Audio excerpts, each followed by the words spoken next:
This is another one of the emails that was exposed. I think it was May 20th, 2020. And he gets invited over dinner to Zeke Emanuel's house, Paul. Rahm Emanuel's corrupt brother. And he says, Tony, I'd love to have you over and have dinner at the house. This is May 20th, 2020.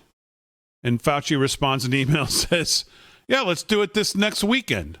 Saturday, May 2nd, 2020.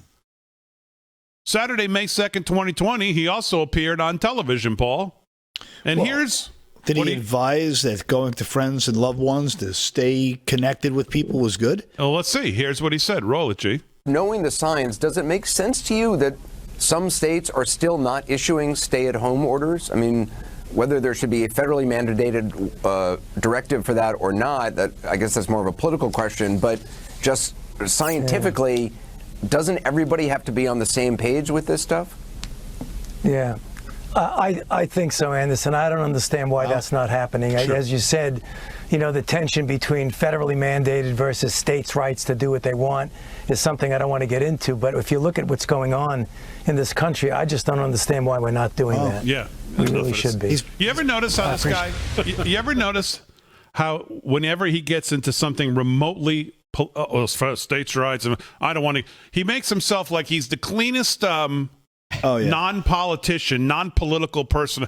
Well, I'm not really going to get into that. Like I'm above politics, Yeah, he's like I don't know if you guys remember the old Phil Hartman bit where he was a caveman lawyer. Yeah, I'm just a simple caveman, and your big flying machines confuse me. So if we could stay on the point, he plays dumb so well when it comes to the political aspect of it. How he removes himself. It is like he's this incredibly partisan guy. Yeah. He's the greatest salesman ever. But what's amazing about that clip is he claims he doesn't want to be partisan, but you hear him kind of lean towards saying, yeah, they should be doing it, but, I don't want to they have to do it, but I don't. Who's it for me to say? That's not my role, but for God's sakes. Right. Yeah. And just speaking of things that remind us of Dr. Fauci, I saw this today in the Washington Examiner. I feel like I've heard this before. I can't remember where.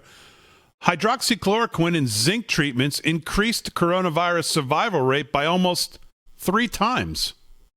Huh. Yeah. Did you guys know this? Yeah. Too bad we didn't know this like a year and a half ago or have anyone to bring it to our attention.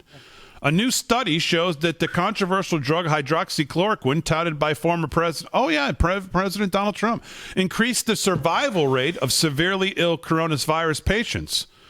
The observational study published by MedRxiv found that anti-malarial drug hydroxychloroquine, along with zinc, could increase the coronavirus survival rate by as much as nearly 200% if distributed at higher doses to ventilated patients with a severe version of the illness.